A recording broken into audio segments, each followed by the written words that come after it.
Real people, real celebrities, real talk. Join the Breakfast Club. Blast off in your Weekday morning, 6 to 10. Morning, everybody. It's DJ MV Angela Yee, Charlamagne the Guy. We are the Breakfast Club. Special guest in the building this morning, Mr. Steal Your Girl, Trey Songz. What's up?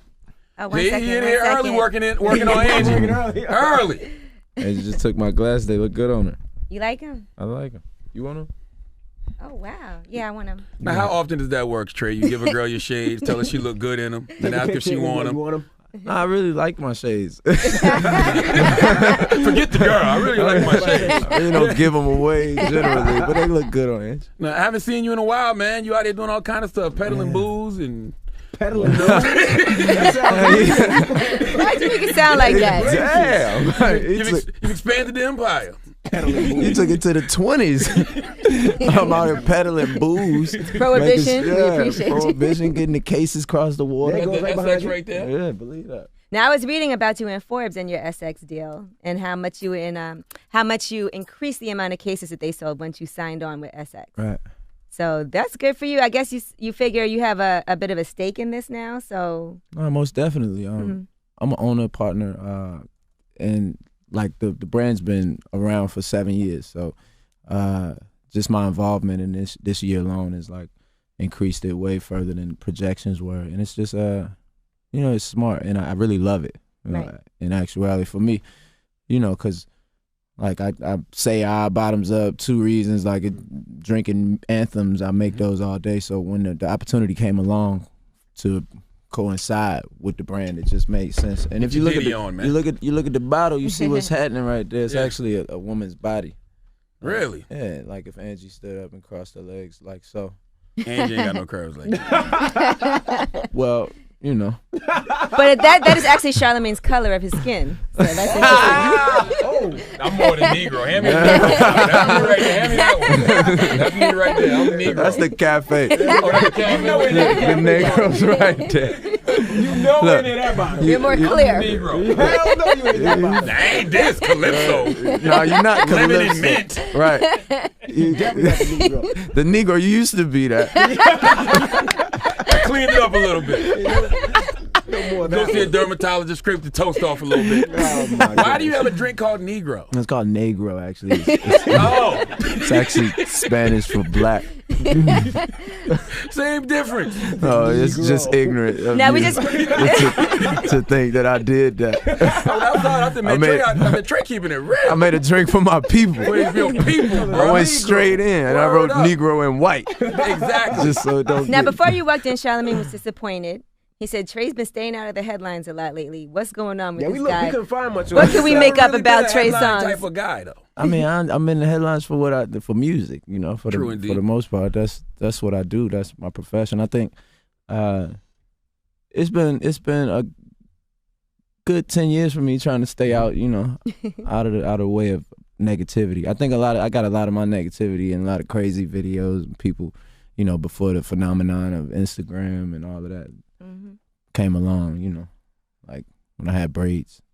Yeah, now should we just actually saw you perform at the big show at the Joe in Detroit. Great job there. Oh, it was I feel like crazy. we were with Trey a lot last year too, doing all the. Yeah, y'all was with me so much last year. We don't talk this year. It's weird. Yeah. Like, cause y'all was at the show too, right? Mm-hmm. Do I you ain't ever even get see home? y'all. Nah, I went home for the first time with my LA house, which is actually like I don't know. where no, it's like my main house. So I haven't been there. I've been there twice this year. Like Damn. a total of probably 8 days. Well, that's good. I mean, you got to Yeah. pay for the house, so at least you're working. Right. Nah, I'm definitely working. Like the album, Trigger Reloaded, it's right here. Tremaine album coming soon as well. Went on tour with CB, went on tour with Nicki, been to Africa. I did all the grad bash dates for Orlando and Universal. That's something we've been doing for a while. Essence Fest coming up, SX is popping off, the alcohol brand. So it's just all about, working hard and expanding the brand. And you just got the news that Slow Motion's #1. Yeah, just right now got that news. That's awesome. Congrats. That's, You beat out Rihanna, right? yeah, that's the fourth #1 off Trigger. So thank y'all so much for the love. That's incredible. You working this album. How was the tour with Chris stretching it Brown? out. It was dope. We had a couple things unplanned for, a couple cancellations and like pushed back, but all together, if you look at the entirety of what it was, the amount of money we grossed net, you look at the fans' experience and how we were able to like get through it without any complications. We still friends, because touring and money and all of that can't get in the way of friendships, and business and blood kind of don't mix sometimes. But it was a blessing we was able to get through that and still be successful, still be friends, and the possibility is actually there even for more to happen again because it was a fruitful thing. As a friend, do you ever have to tell him, like, Chris, you're fucking up the money, bro? Like, come on. I mean, I've had many conversations with him about, the money, about, his personal well-being, all that. But, what Chris got going on with Chris got to figure out, no matter who talked to him, all that. And I think it's beautiful, man, that he just being a father in his daughter's life right now. He calmed him down a lot. Yeah, no, it's dope. I pray for Chris. I pray for all my friends, and I think he under a lot of scrutiny and it's very hard. It's the difference between me and Chris. I tell people all the time, like Chris was 15 when we started. I was 20, so it was different. And Chris went straight up the pop charts. It took me a cool 4 years to even see an amount of success he had initially. You said amount of sex. Yeah, you did say amount of sex. That's cliche. I was trying to say success. I guess it took just me 4 years to get the amount of sex. I just got in the game. Yeah, Chris was having so much sex. No, so for me, I was already a man per se. When this happened and the slower escalation of success, it got me the chance to wrap my mind around what it is. But when you actually becoming a person and figuring out who you are in front of people, and then you have something, crazy happen in your life, and people build you all the way up to try to tear you down. I can only imagine what it's like. Have you caught the daddy bug yet? Man, I want kids, man. I mean, 30 now. I've been wanting children before, like you could even imagine. Like I raised all the kids in my family. Like, my younger brother, he's 20 years old. He just had his first child. I remember when he was a child. Like I used to burp him, change his diaper. So now he got a baby. Like, so. Let's take the condom off. Nah, I don't think it's that simple. Like for me. I want to make sure. For you, Charlamagne, no problem. But someone like Trey who has things at risk. Right. You just want to take the condom off. That sounds a little crazy. There's more to it than that, I would like to believe. No, but I want kids. I want a family, all that, man. But, I'm not in a rush to do it because people think that's what it should be happening in my life, or that I need kids, or that my mama been begging me for a grandbaby, or any of that. I just want to make sure that it's the right decision. That's important you say that, because a lot of girls think that only happens to them. Like, as they get older, people are like, oh, you got to have a baby now. You got to have a family. No, everybody. I get that too. My whole family. Every time I come home. Now I got a nephew, so it's definitely, they want me to have a baby like 6 months from now. Like, they trying to figure it out. So when? Like, but I'm sure they're very concerned about who you have a baby with also. No, actually, they not too much at this point. They just want one. Wow, it's so, I just was actually talking about it earlier. My friend, I remember a couple years ago, actually, like I had to go take a couple tests. A couple? Yeah, I mean, I actually didn't know these people, like, that were claiming I had to. Like, this type of stuff I keep out the media, you know what I'm saying? Them girls must not got Twitter then. That's one good tweet. No, it was like a couple accusations throughout my career. It's happened a few times, but it's so fraudulent that it don't even make it. And you still keep taking the test? No, you take it one time and it's cool, yeah. But I remember, like, my mama went with me. I'm like, Mom, it's cool. Like, I don't know this girl. Like, she like, but if it is yours, we gotta see it for the blessing it is, and it's gonna be it's not. I don't know who this person is. Claiming Can you counter sue people for that, for taking you to court and making you take a paternity test? I mean, by the time I do all that, I spent more money, right? Than they got to offer. Now, Tremaine, is that your last album on this label? No, I actually read-up last year, so I got a couple more. Oh, okay. Yeah, I got 3 more albums. Now, I read somewhere that you were planning to get married this summer. Is that a rumor? Or? Yeah, it's definitely a rumor. Okay, just checking. Yeah, it's definitely. If I was planning to get married this summer, she'd probably be pregnant. Oh, so you're saying shotgun wedding? Yeah. If I knock you up, I might marry you. No, I'm just saying. Why not? Word. Do you think that would hurt your image? Like if you was like married and wifed up with a baby? Because you are the sex symbol out here. I mean, that can only go for so long, though. As a man, as a person, I've for a long time let, public perception and who I am, like my brand, and be the leading force in my life, like making decisions about women, about children, about all that. So I think I'm at the point where I put in, enough time where as though I could go, live my life and my fans will still be happy. But I still think very seriously about doing it for the right reasons and making sure it's the right person and not getting caught up. You'd break so many girls' hearts. Plus, the girl you date or wife up could not have Twitter or Instagram because them girls online would kill her. They vicious, crazy. bro. Well, I don't know if you're aware, but I thought you did have a girlfriend. I don't have a girlfriend. But somebody that you consider special in your life. Oh, definitely. I mean, the only reason we not, one of the reasons is just because of what you're saying. Like, it take a lot for people to deal with that, I know what it's like to be scrutinized, talk crazy to online all day. But when you take a picture with somebody and they just draw their own conclusions and make life a living hell for a person, it just kind of deters them away from what the real thing was. I think when you're trying to build with somebody and trying to actually become something special, you got to kind of really figure out what it is between the two of you before you share it with the world. And it's kind of hard when people take pictures everywhere you go, or, and people want to be appreciated. People want to be known that they love, and you want to be shown. And it's complicated, but I'm trying to figure it out. What about when like Meek tweet out, Trey's done smashed every chick in the industry? I mean, Does just that help or dry hurt? snitching. Just dry snitching on your boy. See, like even your friends know. Meek dry snitch, 50 to dry snitch. Everybody dry snitch on your boy. I'm a scapegoat for these guys. But does it help or hurt though? Because as a woman like, I'm not gonna date you. You smash everything. I mean, of course, don't nobody want to hear that, but I deal with it. It's true. And you did give yourself the moniker Mr. Steal Your Girl, so you ain't helped the situation. I mean, I said it one time and it been kind of true. I stole one dude's girl, and now I'm Mr. Steal Your Girl. Now, what happened with Travis Scott in Virginia? I don't know. They said he said F Trey Songz, and then next thing you know, there's a bunch of dudes in braids surrounding his tour bus. That's crazy how that kind of thing happens.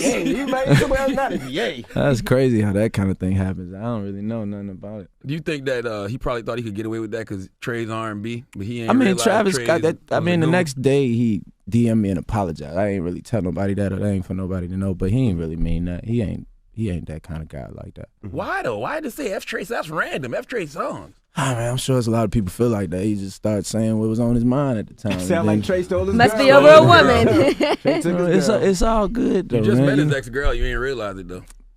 Maybe you did. Knowing him. I don't know why he don't like me. Maybe that's why it's his ex-girl. But he cool though now. Oh, yeah.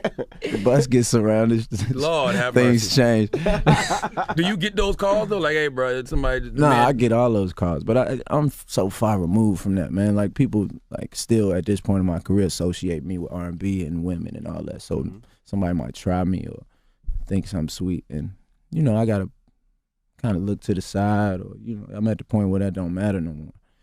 What people say or insults, it don't really do me any good to like, say anything back or send guys or anything like what I'm. They gonna ride for you anyway, though. Right, I ain't call nobody. Yeah, like I heard you got beat up. Yeah, that's what happened. Come here. Now, have you ever just taken a break to just sit back and enjoy the fruits of your label? Because you always, like you said, man, listen, I just said this the other day. I need a damn break, man. I've been working real hard, but I love what I do, though. I love doing shows. I was gonna ask you, do you still enjoy it? Because it looked like you had fun when we seen you in Detroit. It looked like you was really you enjoyed it. I do, bro. Like it's nothing I'd rather do. And I remember coming off stage in Detroit, and like my first album, July 26th. This year it'd be 10 years. Wow. So I remember the first time I played the big show at the Joe. Or the first time I played a lot of these shows that are like staple shows in cities and big shows. So when I go on stage now and I got my band, I got my production, I got this, it's a whole lot different. But for me, like I always remember, because the same stage, the same arena, same dressing rooms, the same hallways. The only things change is my position in the time. Right. Yeah. I wonder about that because I always, like I said since last year how dope your show had gotten. And I look at these bills sometimes and I'm like, well, Trey the biggest artist on here. Why it don't seem like he the headliner? Because I don't headline radio show. You don't pay me enough to do that. the headline radio show. You got to be there when traffic there. You got to hold the expectation of a group of people that came to see a group of people. When you headline a show and it's your show, you know, you are the draw. You know, I can't be the draw for a radio station unless you giving me the money, like a whole lot of to close the show out. Because people, no matter what, a radio show doors open like 4 or 5. You've been there all day. It get to be 11 o'clock. The main act ain't went on. You know, so even if they want to see you, people got things to do tomorrow. Right. People got traffic. They got to be. People got kids. So now you there in the arena leaving. So you're really the biggest act, but. People leaving. Yeah, people leaving while you the that's now. I'm cool. I always say that going on last isn't always all it's cracked up to be. It's not for a better radio show though. Yeah, because it's a difference. Like it's promoted to the radio station's fan base. So you talking about people that are fans of all of these artists, not one more so than the next. Did you ever imagine this when you first started out to be this big? Ah man, I got dreams of being way bigger. Hey, we heard you on Z100 a couple weeks ago. You about to make that crossover move? What you? Huh? You finally about to do that pop record that you've been fighting for so long? I mean, you know, the dope thing about being on Z100 or having records go top 40 is I don't make my records with that in focus or in mind. Like I think it's been so much of a blessing to be able to be me on the records, and you know, they had a success that they do. Like I said, it's the 4th #1 in the last year for me. So and for me it feels like kind of quietly, you know what I mean?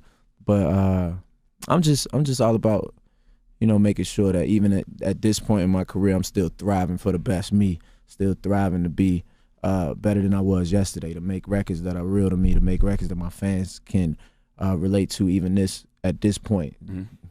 What about acting? I know you put your foot in there some. Right. Are you gonna I love acting, man.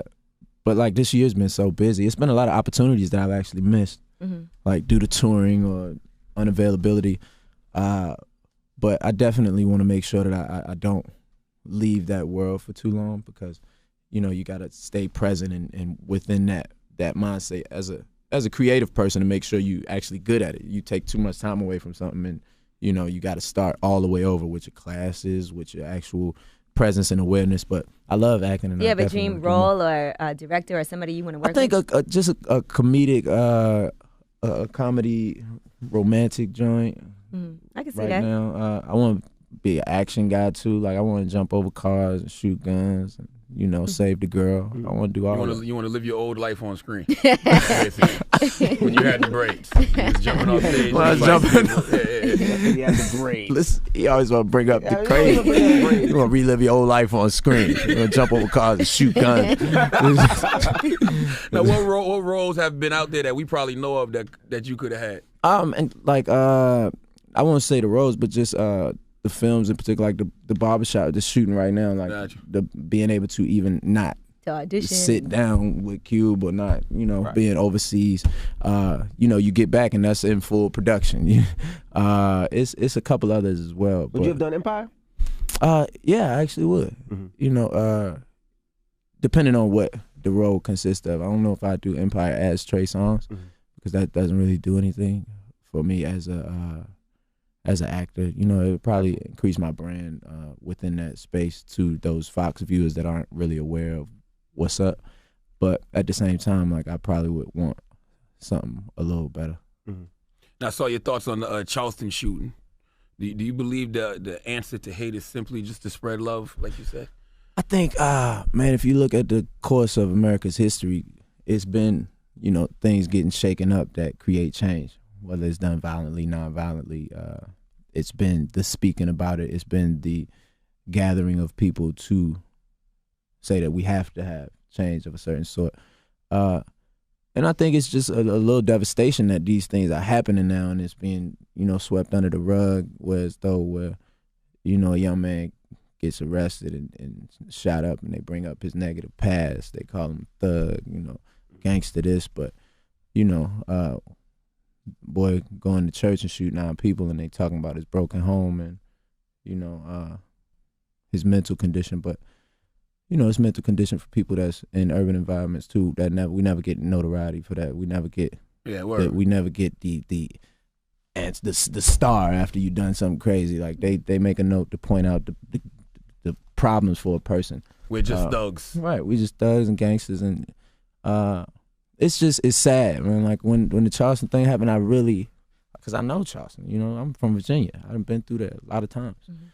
So it just when it happened, I literally was like, I'm not surprised, because I think that anything can happen in America nowadays. Anything in the world, you see more devastating things happen all over. And we in the best country. We love our country, you know. But at the same time, I was really like, wow. I ain't really have no words. Like it took me a while to put that tweet together, like to even gather my words to be encouraging. Because you want to tell people to pray, but people getting killed in church. You want to tell people to have hope, but the people that's trying to be the most positive about life, the people, and he even said they were so nice, and you want to kill them. Like how you even say that, you know? So, like for me, it was just how do you bring your mind to uplift people in a time like this? And the only thing that you can really do is spread love, because when you can't change something to have the hate inside you boiling up, and hate against hate is only going to create more hate. So we just got to create awareness and, you know, have people showing love to one another in more ways than we have been. All right. We appreciate you joining us. Hold on, we ain't finished yet. I know. I seen a headline that said, let me try to get me up. Let me try to cut it man, short. you been here in a while. You like, oh, I appreciate you. What you got to do, bro? But what you got to do? I ain't got nothing to do. Envy looking at it, he said, all right, so. Oh, you know what? I know what it is. Envy has an issue with you because of his wife. No, I don't. What was the issue? Don't start that, because they're going to think he smashed my wife. No, I did not. I did look at her crazy, though. He did look at your wife, remember? Where we was at? Yeah, remember that? She looked at my wife kind of crazy one time. She kind of looked back, though, but it was just playful to all. For that when she got home. Powerhouse. Was it Powerhouse? Yeah, it was Powerhouse. I remember that. You thought she was an artist. Yeah, I was like, who is that? Yeah, She's popping. She going on stage. That's why every time to cut the interview No, I short. definitely thought she was. I was like, who y'all interviewing? And she gave me a little look back. You know what I'm saying? Probably for all the dirt he did. Just a little quick joint though. Like it can happen. Like, look, boy, it can happen. You better. She's not allowed to take pictures with Trey. Any other artist, good. Trey, no. Now you See, you gonna make me a fantasy. You better. You better. But all right, you are the poster boy for don't leave your girl around me. How much of that reputation is true at this point? It's all true. You just I'm just saying. He older now. He might. I mean, the thing is, when I actually said that on the record, man, it was a joke. Like I was playing around. That was before the record was even. Like bottoms up. Before, that's not funny when it's serious. But listen, before the song was even written, I said that like, oh, it's Mr. Eager. So, like the actual happening of it at this time in my life, I ain't really trying to take nobody, girl. The thing is, when I meet women, 9 times out of 10, I don't know nothing about they man. All right. You know, so it ain't like you leaving and you go to the bathroom and I pop up and take your girl number. That would be crazy. It's not like, you know what I'm saying? You just, like I literally steal your girl. That's like, a horror movie. Strong arm your joint. Like, what's up, B? Give me that. Yeah, like it's not that. It's just over the years I definitely have found out a lot about a lot of men after the fact. Mm-hmm. And a lot of, you know, it is what it is. I mean, there was a couple situations, unfortunately, where a couple people committed suicide. And it was because they said Trey was messing with their chicks. It was, I mean, the thing about that and what upset me, but I actually was like really in a crazy place in my mind at that time, because to place somebody's death on somebody else without knowing the dealings, just based off speculation and based off, you know, wanting website hits or generation to get this room buzzing, like that's sad. That's nothing to play with. Like that's real sad. You don't know what spirits you playing with. And I won't go into the depth of the situation because I respect the woman we talking about. I respect her family, and I don't want to talk negatively about anything in the situation. But it's a sad story. Did anybody lose their life because of me? No. Point blank, period. You think you could be in a monogamous relationship? Like when you do decide to have a baby and settle down, you think it's possible to be with one person? I think I got to step back a few steps from this world. You know, this lifestyle is not one of regular proportions. Like everything is extreme. But can you? He has to leave the world. He has to leave the world. No, I think she gonna pull this up later. No, it just it gotta be a point where I'm ready to separate truly what Trey Songz is from who I am as a person, and ready to like figure out the line between that and my life and the balance of that. Like, and I've been doing this for a long time, and that balance is very hard to find. You know, it's like, honestly, like when you go somewhere and, you know, all eyes on you, and when women, like men treat a sexy girl, that's how girls see me. Like, you know how you see a girl, you like, damn, that's how I'm like meat. You know what I'm saying? Like, so once you get past that infatuation phase, or you got to really figure out what's what. And if you go all over and anything is accessible, like it's take a whole nother type of self-discipline to really, like, that's even without a girl. You know what I'm saying? That's even like what I'm gonna do. Like, you're gonna be here to do whatever I want to do, and you're gonna leave. What's the craziest I don't thing have to give no commitment to you. I could just get this stress up off me and get back to my day tomorrow. I ain't got to deal with you. Like, what about this, that, and the other, this girl, this text, this tweet, this, that, none of that. But then you'd be nervous you hear about it later because of social media. And right, but I don't really trip off that. And what's the craziest thing a fan has done? Because, I mean, they chase you. They're all over you. And they hide in the hotels, you know. In the room? I actually, one time in Chicago, it was a tricky little room, like you got one door and then you got two doors behind the door, but it's the same room. So somehow, when I came out one of the doors in the little, like I opened the door. So if the door opened like this, there's people right here. There's like 3 people in the corner, like hiding. They had been there for hours though. Like, I ain't know. Like, I was leaving the hotel, so just sleeping over in the hotel. Like I said, a fan tightrope the balcony trying to get on stage. Tightrope a balcony? Yeah, she could have fell, lost her life. Goodness, so you got to give her a hug and a kiss after I that. did. I caught her on stage. Then they arrested her. You called the police? I didn't call the police. Do you ever have to get a restraining order? No, you got to. When somebody put their life in danger in your establishment, that's a crime.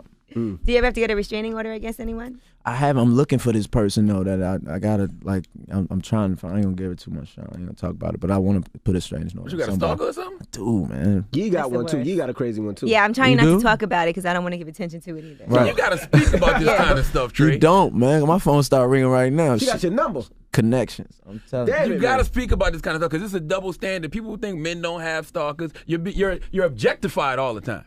They do sexually objectify you. I am. I mean, Oh, I kind of. so we feel bad for Trey that he's sexually I kind objectified. of put that in the air, so I ain't really bitching. He wants to be a piece You don't of want to meat. be looked at as a piece of meat. I mean, Yes, he sometimes does. I'm cool with it. Sometimes She's I'm not. attractive. Goodness. It seems like, though, that you had gotten into a little breakup phase and then gotten back together with the one woman that it seems like you really care about. So does it feel like maybe you lost something and then you realized what you lost and wanted to get her back? But it ain't really that real as a breakup and all that. Like, that's the thing about looking from the outside looking in. You just gonna paint your own picture for what it is. And like any relationship, any friendship, you're gonna work through this, that, and the other. If you care about somebody, you're gonna try to figure it out. And like I was saying everything earlier, it's just difficult trying to, you know, build a foundation or try to find something real with somebody when everybody's so quick to try to tear it apart. You know what I mean? So I'm blessed, man. Like, I've been doing this a very long time, and I've been blessed to like not have most of my relationships, or like everybody know me, Trey, Mr. Steal Your Girl, get the girl, sex this, sex that. But my business ain't been in the street for the most part, and I like that. So, you know, when you get a woman and you know my reputation, I gotta make sure she knows she loved. I gotta do that without, you know, really relying on social media to do that. I gotta do that with making sure she know that in her heart. I gotta do that with making sure that you know, it can't be torn apart by what people say. And plus, it's pressure just because you Trey Songz. Like, you got to do like the extra special R&B stuff, like candles and flowers. What is the most extra special thing you've Can't done? be tired when your girl's horny. If you Trey Songz, you can't. You can't not send roses when you make a mistake. You can't. You know what I mean? Everything. It's a very high level of. I mean, from a woman that knows her worth. At What's least. the most extra special thing you've done, though, would you say? I've done a lot of special things. I ain't really trying to talk about that on air, though.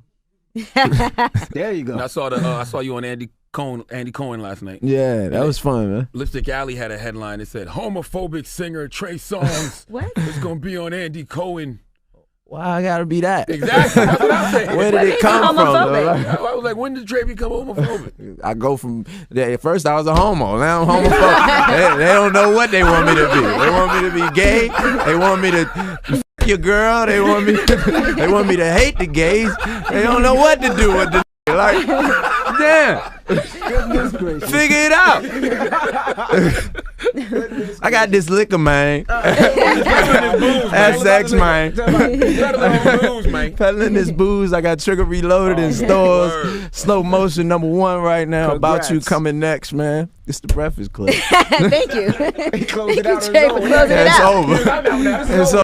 All right, Trey. Thanks for having you. You did a great job. We understand everything about it. It's your boy DJ Envy signing off.